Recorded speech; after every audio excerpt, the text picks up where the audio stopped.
pemilih menggunakan haknya lebih dari sekali. Bahwa pemohon mendalilkan adanya pemilih menggunakan haknya lebih dari satu kali yang terjadi di 2.413 TPS.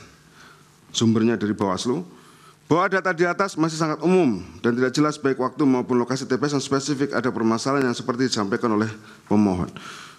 Bahwa dalil pemohon yang berkaitan dengan adanya pemilih menggunakan haknya lebih dari satu kali dan tidak menjelaskan dan menjabarkan daerah mana saja yang tidak terjadi pemilih menggunakan haknya lebih dari satu kali sehingga termohon tidak menanggapinya lebih lanjut dan juga tidak ada pengaruh atau signifikansinya terhadap perolehan hasil pemilu oleh karena tidak masuk kualifikasi perselisihan hasil pemilihan umum.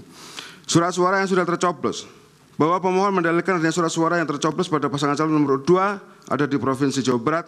Faktanya KPPS telah memberikan surat suara pengganti dan menyatakan surat suara yang dianggap tercoblos sebagai surat suara yang rusak. Pada saat ini pihak-pihak yang menuduh adanya surat suara tercoblos telah diproses dan tidak ditindak melalui penegakan tindak pidana pemilu.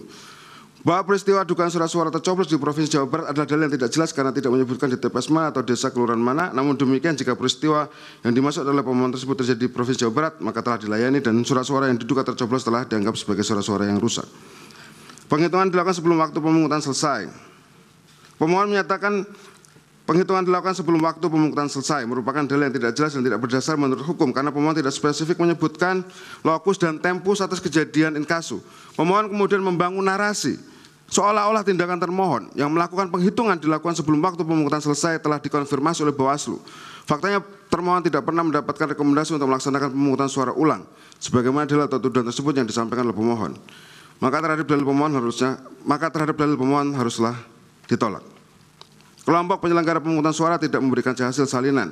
Bahwa dalil pemohon tentang adanya kelompok penyelenggara pemungutan suara tidak memberikan hasil salinan adalah tidak benar dan bahkan dalil tersebut cenderung mengada-ngada tanpa berdasarkan fakta yang terjadi di lapangan. Ketidaksesuaian jumlah surat suara dengan jumlah pemilih.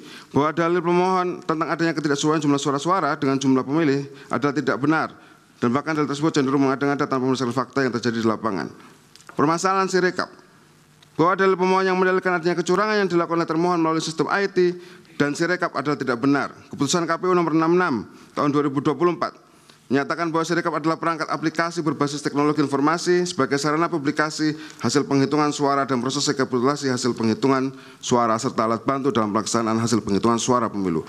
Pendeknya adalah Sirekap hanyalah sarana publikasi dan alat bantu penghitungan suara pemilu. Sekali lagi hanya alat bantu dan bukan merupakan dasar dalam menetapkan hasil pemilihan umum oleh termohon. Penetapan hasil pemilihan umum oleh termohon basisnya adalah tetap penghitungan suara yang dilakukan mulai dari TPS, kecamatan, kabupaten, kota, provinsi, dan pusat. Yang semuanya prosesnya telah diatur dalam pasal 382 sampai dengan 409 Undang-Undang Pemilu.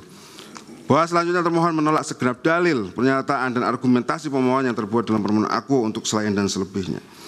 Petitum yang mulia, berdasarkan segala hal di atas, termohon dengan ini menyampaikan permohonan kepada Mahkamah Konstitusi untuk menjatuhkan putusan dengan nomor sebagai berikut. Dalam eksepsi, menerima dan mengabulkan eksepsi termohon untuk seluruhnya, menyatakan permohonan pemohon tidak dapat diterima. Dalam pokok perkara, menolak permohonan pemohon untuk seluruhnya, menyatakan benar dan tetap berlaku keputusan Komisi Pemilihan Umum nomor 360 tahun 2024 tentang penetapan pemilihan umum presiden dan wakil presiden, anggota Dewan Perwakilan Rakyat, Dewan Perwakilan Daerah, Dewan Perwakilan Rakyat Daerah Provinsi, dan Dewan Perwakilan Rakyat Daerah Kabupaten Kota secara nasional dalam pemilihan umum 2024 tanggal 20 Maret 2024. Menetapkan perolehan suara hasil pemilihan umum presiden dan wakil presiden tahun 2024 yang benar adalah sebagai berikut. Nomor urut 1, Haji Anies Rashid Baswedan, PSD, dan Dr. Haji Abdul Muhaimin Iskandar.